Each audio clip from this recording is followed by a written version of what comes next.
Nako, heto ho ang tagpo nung tinanong na nitong si Sir Nelson, nitong si Senator Rodante Marcoleta. Kaugnay doon sa pag-aanunsyo nitong si VP Sara. Kasi marami hong nagpapaluta ngayong mga panahon na to ng tambalang Duterte Marcoleta sa 2028 presidential election. At dito sa video na to, kita nyo naman ho mga kababayan sa pagmumuka nitong si Leni Lugaw na talagang hindi ho siya natuwa doon sa pangtitrip nitong si Marcos Jr.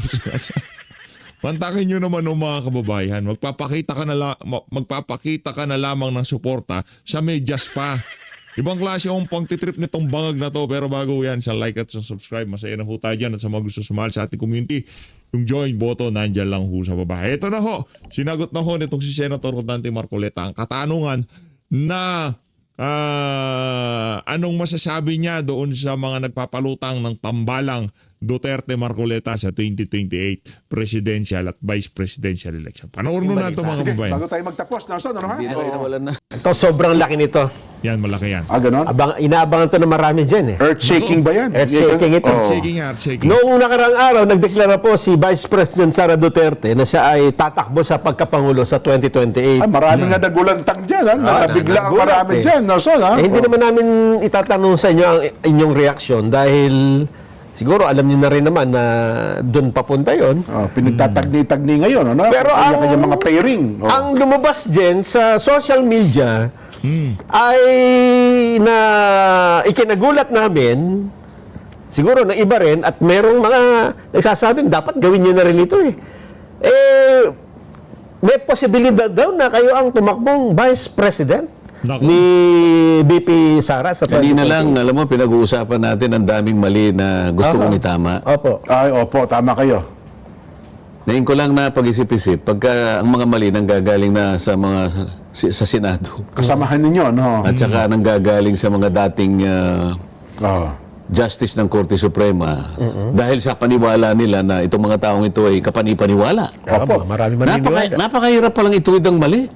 Ay, opo, opo. Sa dami ng nais kong ituwid ngayon, yung tinatanong nyo sa akin na yun, hindi ko na pinag-iisipan eh. Ang gusto ko munang gawin. Yan ang sinasabi ko. Ayaw, palakpakan natin si Senator Rodante Marcoleta. Hindi apurado, hindi ambisyoso, di ba? Hindi kagaya ng ibang mga politiko ngayon pa lang pinagsisiksikan na nila ang sarili nila dito kay Vice President Sara Duterte. Wala namang mali doon, especially pagkakaalyado yan. Kasi pagka pinili ka, dapat handa ka. Pagka sa'yo tinapat nitong si BP Sara ang pagiging vice presidente, handa ka, di ba? Pero yung iba ho kasi, yung mga naririnig-rinigan natin, masyadong mga apurado, masyadong atat.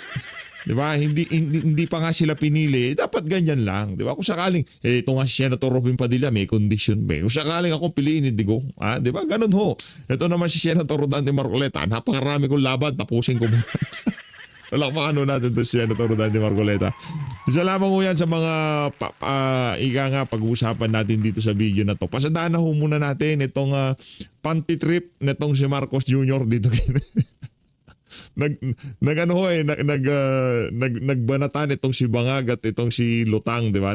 Nagbanatan ho sila dito sa video na to. Panoorin natin. Sa flood control issue, nakikita po ang visit niyo sa Naga City in the lens of politics. Are you open to forging an alliance with Naga City Mayor Leni Robredo for 2028 elections? Hindi namin pinag-uusapan yun. Alam mo, I think Hindi ko nakita itong panahon na itong si Leni Robredo kikiligin siya sa isang bang. Di ba? Hindi mo natin kumbaga hindi mo natin nakita na darating ang panahon na itong si Leni Robredo katabi niya itong si Marcos Jr., 'di ba? Kain suka siya, yung mga sinuka nila noong panahon ng eleksyon, ngayon naman talagang sarap na sarap sila doon sa sinuka nila, 'di ba? Yan ang kalidad ng mga pinklawan at dilawan. Pero itong si Vice President Sara Duterte, kahit na, yan ang sinasabi ko sa inyo mga kababayan, kahit na hindi pinadala nitong si Bangag, itong si dating Pangulong Rodrigo Duterte sa The Hague, Netherlands, hindi ho kayang makipagplastika ni VP Sara dyan sa Bangag na yan. Yun ang ating sigurado dito mga kababayan. Nakita nyo, nung nasa Pilipinas pa itong si Tatay Digong, nung inuumpisahan ng gibain itong si VP Sara, kumbaga merong send off ceremony para dito kay Marcos Jr. papunta ng ibang bansa. Siguro naalala nyo ito. hindi ho naatim nitong si VP Sara na makipagplastikan dito kay Marcos Jr. Umalis ho siya, iniwan ho niya ang programa. Bakit? Dahil itong si VP Sara, black and white lang ngayon. Ito nga black ho, na siguro pansin ng mga kasama natin dyan, isang linggo na tayong naka-black. Kasi nga, sinusuportahan ho natin yung pag-aanunsyo ni VP Sara. Hindi naman ho tayo magbablock ng ganyan kung hindi solidong-solido ang suporta natin doon sa kanyang pag-aanunsyo, di ba? Ika nga ang kulay ng bansang Pilipinas ngayon pagluluksa dahil sa kabalbalang ginawa nitong bangag na to sa sambayan ng Pilipino. Tuloy natin. The mayor will agree with me na servisyo muna bago politika.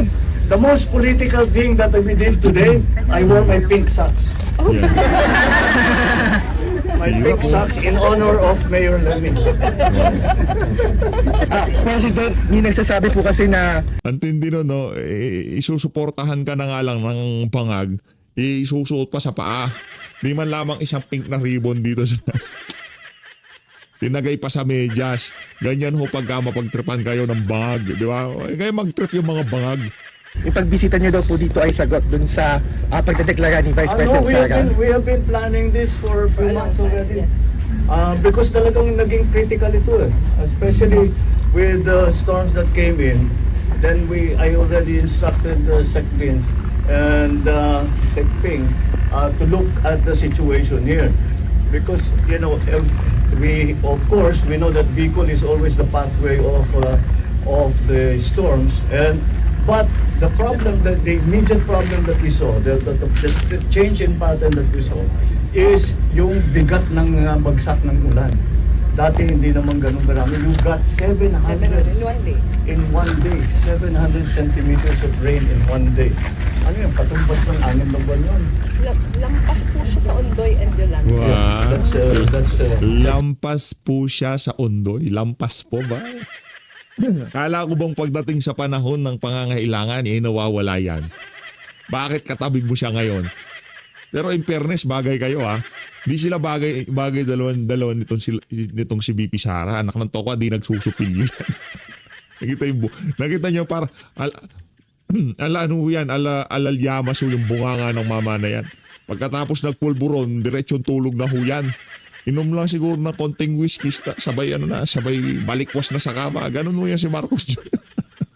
very significant. And that's why it became critical. Tsaka maraming mga ghost project, marami siguro mga nalaan program appropriation. Ngayon, siguro hindi alam nito si Leni Robredo, kaya kailangan dadami ang kalaban nila Di ba? Pagka hindi sila nakipagsapakat dito sa mga pinklawan at dilawan na to. Kaya napaka-komplikado ho na sitwasyon itong mga bangag na to. Kaya mga kabataan, huwag kayong magdodroga, okay? Huwag kayong gagamit ng ipinagbabawal na droga. Kasi mahahalin tulad kayo dito sa ating presidenteng bangag. Di ba? Masisira buhay nyo. Ngayon, kahit siya lumingon, kalaban niya, mantakin nyo yung katabi niya na yan. Kalaban pa rin niya yan. Kalaban niya ho yan. Wala akong kakampi ngayon ng administrasyon. Kakampi niya yung budget. Yung mga congressman na nakikinabang, sinisip-sip ang kanyang lakas ngayong mga panahon na to. Pero pagka naubos na, siya naman ang kakagatin nila. Wala ko siyang kakampi. Yung katangi-tangi na individual na kayang sumalag sa lahat ng mga pwedeng ipukol sa kanya. As long na hindi niya ginagawa yung mga pagnanakaw na ginagawa nila ngayong mga panahon na to, kayang salagin ni VP Sara. Diba? Kung may mga aligasyon lang na tamad, diba? Kaya yan kung kasama pa niya si VP Sara. Magtatrabaho si VP Sara Nanto ka, lagay mo si DepEd yan. Kung hindi niyo pinulitika, baka iba na yung sitwasyon ng ating edukasyon ngayong mga panahon na to. Mausi si VP. Kaya niya yun Kaso nanto ka, mag-i-insert kayo ng 5 billion sa budget. Ngayon, DPWH lang may control. Mga congressman, Martin Romualdez at Saldi Kulam, anak ng toko. Walang aayos sa Pilipinas kung yung mga mababatas natin, ganyan ang ginagawa nila. We did not discuss. Servisyo muna bago politika. Marami pang kailangan gawin. Marami pa kaming kailangan gawin. Akala ko marami pang kailangan nakawin, pambihira.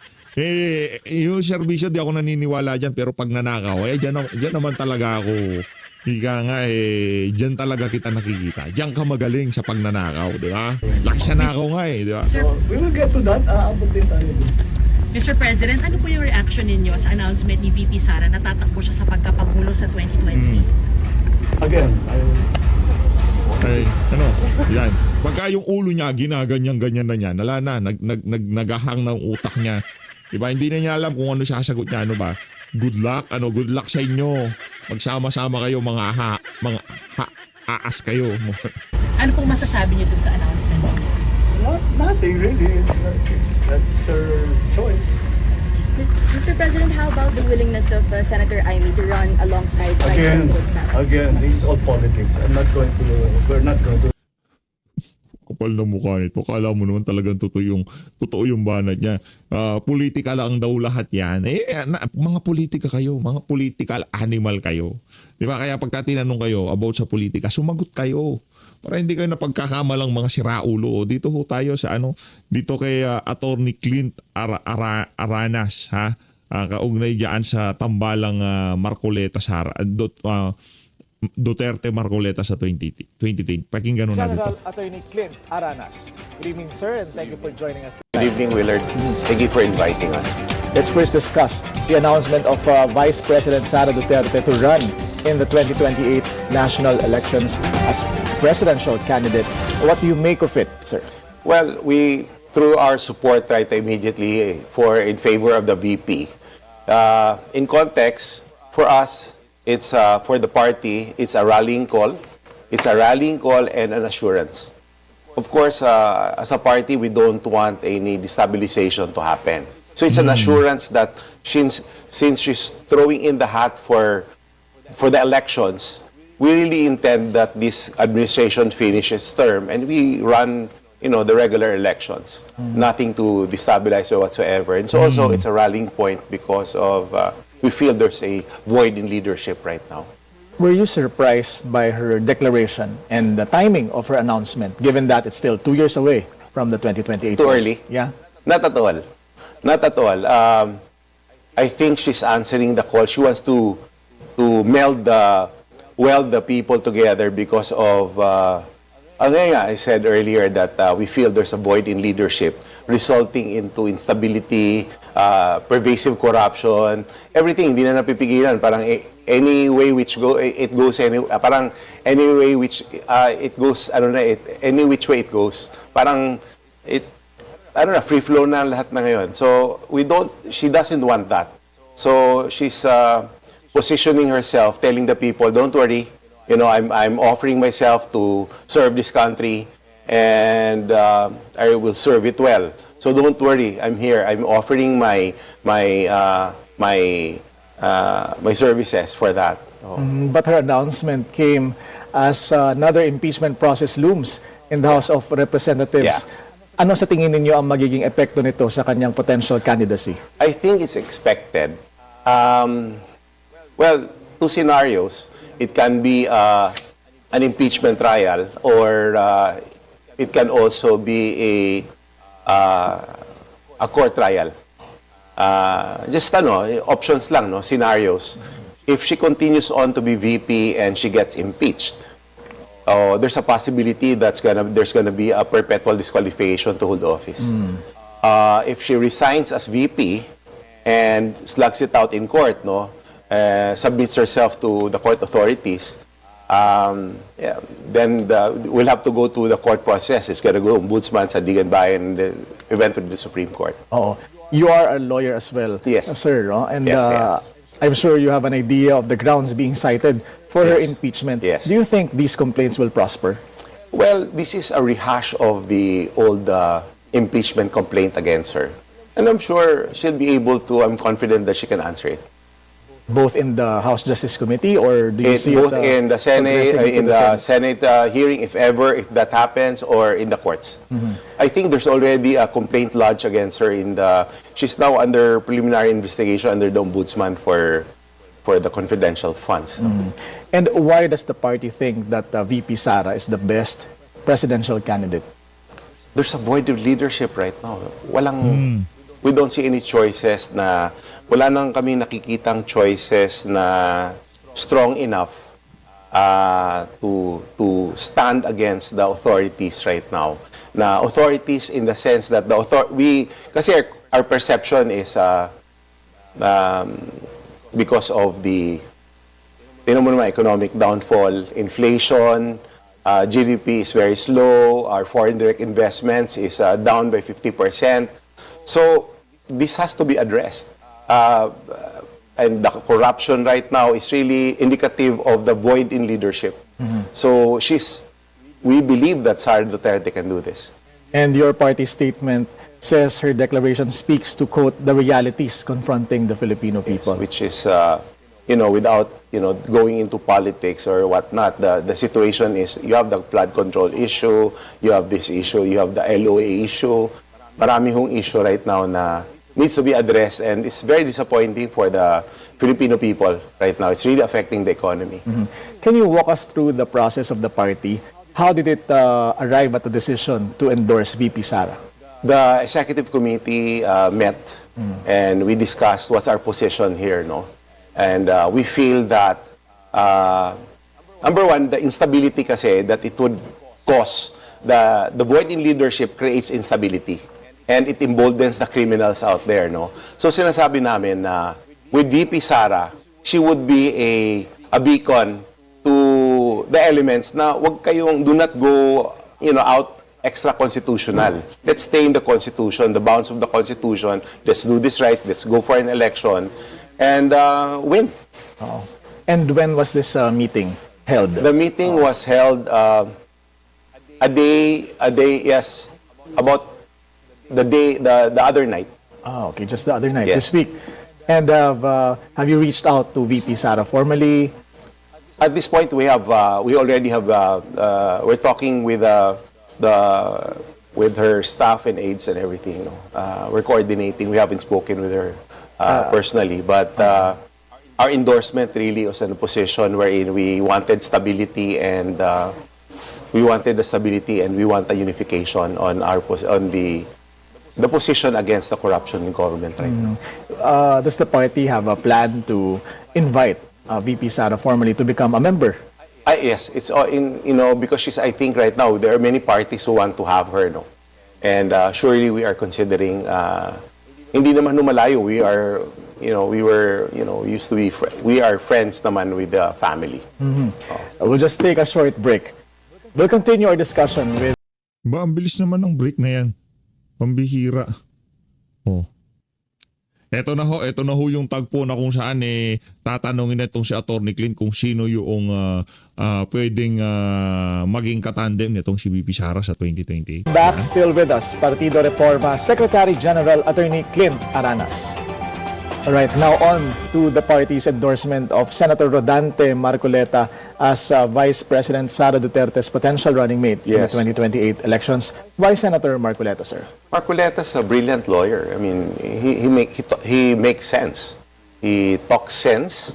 He's very sensible, and to be honest, and very pragmatic. His pronouncements are good. We find we're comfortable with his announcements. He's very smart guy.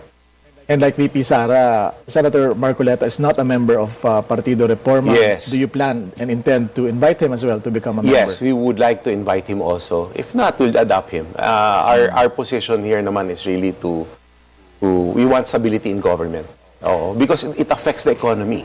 If there's instability in government, it affects our economy and it affects the people.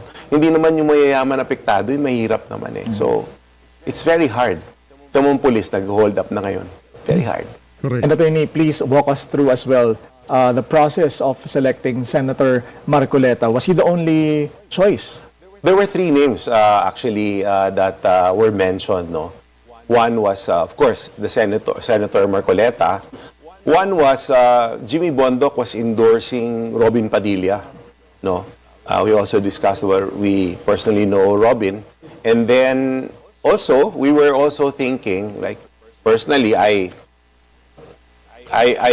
brought out the name of Jimmy Bondoc. He's a lawyer, he's a patriot, he's an artist, a father, and also a son. So, like him. Okay, so Kahit tayo naman ho dito mga kababayan, marami ho tayong nasa isip. Nandiyan si Pastor Kibuloy. Pwede ho yan. Di ba? Yung mga inaakusa ho dyan, pawang mga aligasyon, mga intriga lamang. Kasi kung ano yan, ika nga totoo yung sinasabi nila na ng abuso yan sa mga kongregasyon niya, magrereklamo, dalawa, isa. Hindi po tayo naniniwala dyan, mga kababayan. Nandiyan si Senator Robin Padilla, si Atty. Jimmy Bondoc, nandiyan si Senator Rodante Marcoleta. Si Amy Marcos, hindi po pwede yan. Anak ng tao, manggagamit yan. Hindi po pwede yan si Amy Marcos. Rodante Marcoleta, nandyan. Nandyan si, sino pa ba? Jimmy Bondoc, Atty. Vic Rodriguez. Pwede. Basta yung mga kasama sa Duterte. Kasi yung mga yan, ang kanilang core principle, kumbaga inadapt na nila yung kay dating Pangulong Rodrigo Duterte. Hindi na yung tipong politika-politika kagaya nitong mga nasa dilawan, pinklawan. Pero kung ano man ang desisyon nitong si VP Sara, nitong si dating Pangulong Rodrigo Duterte, yun ang ating susundin. Siyempre, tayo naman ho dito, hindi ho matigas ang ulo natin. Pero wag lang Amy. Hindi pwedeng Amy. Babalatan natin si Marcos Jr. sa 2028 di ba? Ibig sabihin babalatan yung tipong ilalabas natin sa sambayan ng Pilipino ang kabuktutan ng mamanayan. Kaya hindi pwede yan. Vice President na si Amy Marcos, nakikita niya habang lahat ng mga ebidensya tinuturo na sa kapatid niya, tapos wala na, pati hipag niya meron din sabit, di ba? Paano yun? Kapatid niya si Amy Marcos, Vice President. Hindi pwede si Amy. Hindi pwede yung apelidong Marcos sa pagiging Vice President sa 2020s. Para sa akin.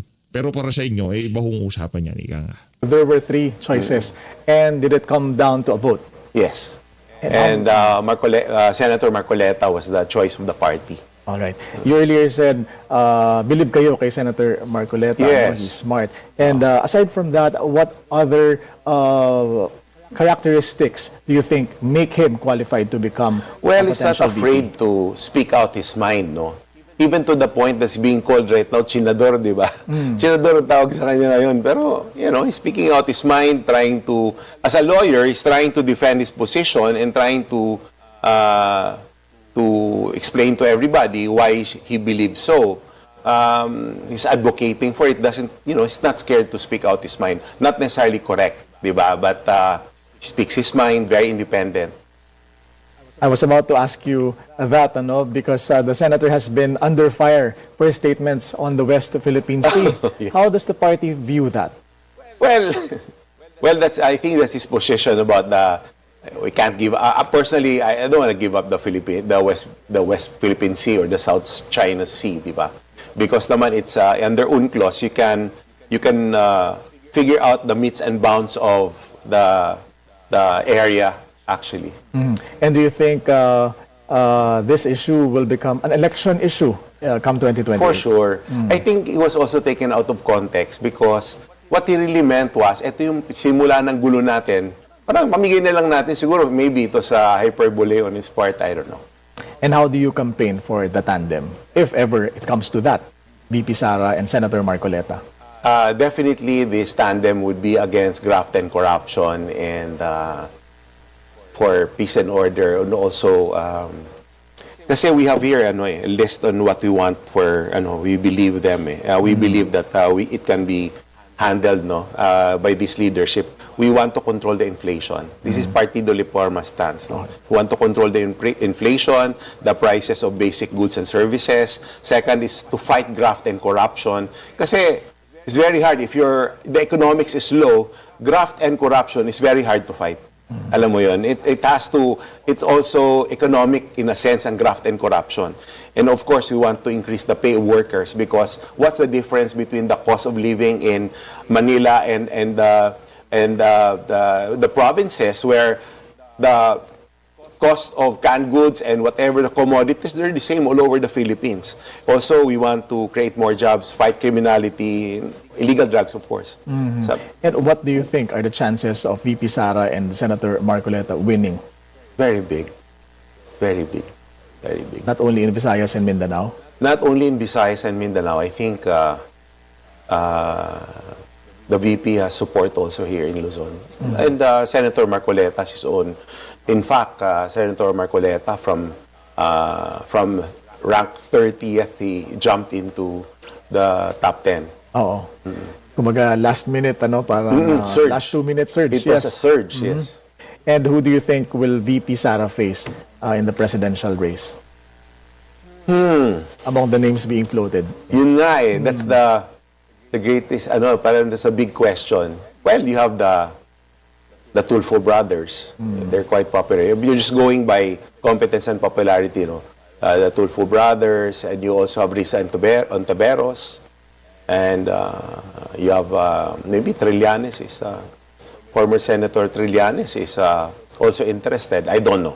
These are just my personal opinion. Oo. Ikaw, what do you think? Yeah. But in 2022 kasi Partido Reforma's leaders endorsed VP Leni Robredo, ano? Yes. And I recall Senator Ping Lacson had to leave the party after To be the honest, I announcement. stayed with Ping Lacson. Until the end? Until the end. Okay. I stayed with Ping Lacson in front. In fact, I told VP Leni, Ma'am, I have to say I can't vote for you. I'm going for Ping this election. Viable pa ba si Senator Ping sa tingin ninyo? As a senator, maybe. Okay, Maybe. but not as a presidential Not as or VP not candidate probably anymore? Wala. I don't believe he still wants to run for the presidency again. I don't know. Maybe.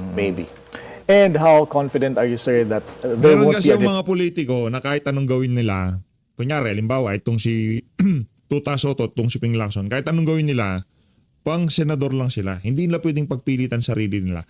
Pero meron na mga mayor, mga kagaya nitong si VP Sara at itong si dating Pangulong Rodrigo Duterte, kahit ayaw nila, wala silang magagawa kasi yung mga tadhanang nakaukit sa kamay nila. of this in the 2028 elections, yung pag-split ng suporta among the parties' ranks. Can you say that support for VP Sara at this point is solid already?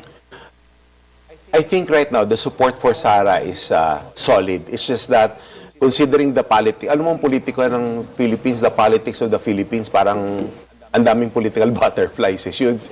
I can't speak for them. Marami talaga, ganun talaga. So palipat-lipat to mga to.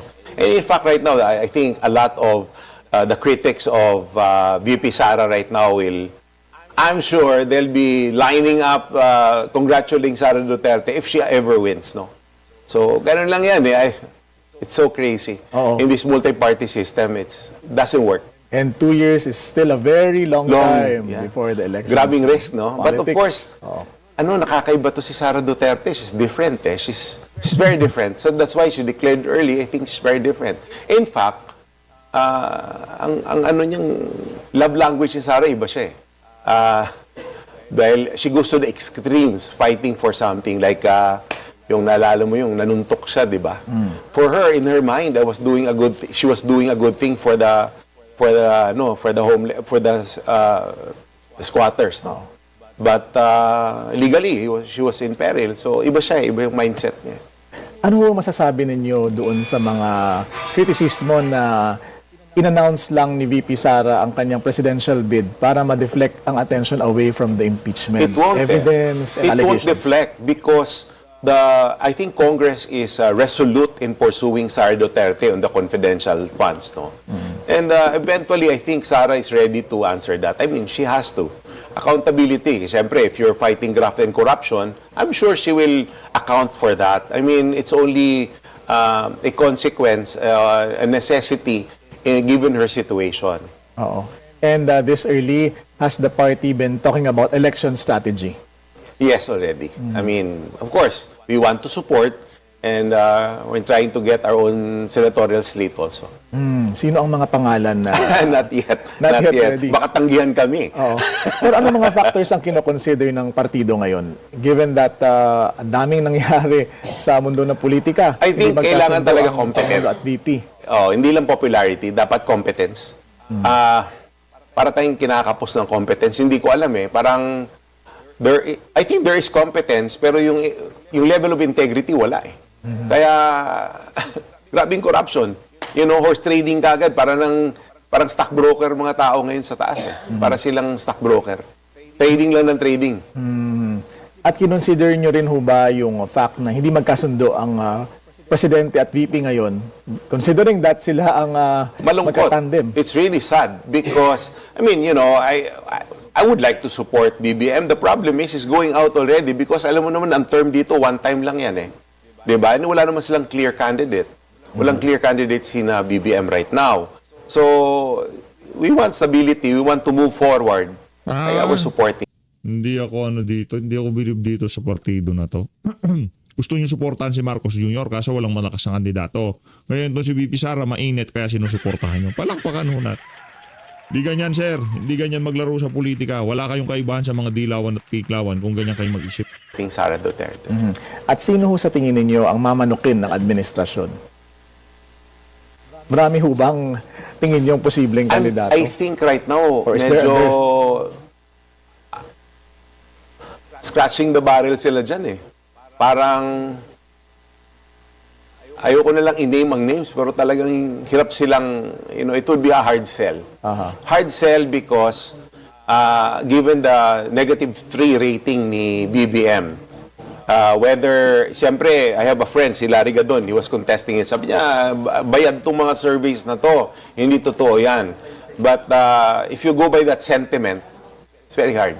Very hard to get an administration candidate coming off we're in a situation, ang dami nagre-reklamo about corruption, wala naman nang nahuling mga big fishes, wala talagang big fish na huli. So, hindi mo alam kung seryoso ba talaga tayo dito to really uncover the corruption, how deep the corruption is. Oo. Kumbaga yan din po ba ang basis ninyo kaya tingin nyo ay magiging madali ang pitch ni VP Sara? sa Madali ang kampanya? pitch. Kasi sabi nga nila, it would take, there was an opinion by a person from ICI ba yun, na she said that it would take generations to change the Philippines. Hindi ako naniniwala sa ganun eh. I think just a one Lee Kuan Yew did it for Singapore. Why can't we have that? Fortunately, that's all the time we have with Partido Reforma Secretary. Ngayon na nga mga kababayan, dito na tatapusin ang ating reaction video. Maraming salamat sa pag-support sa Page Update. Mag-ingat po kayong lahat. Manlad Pilipinas.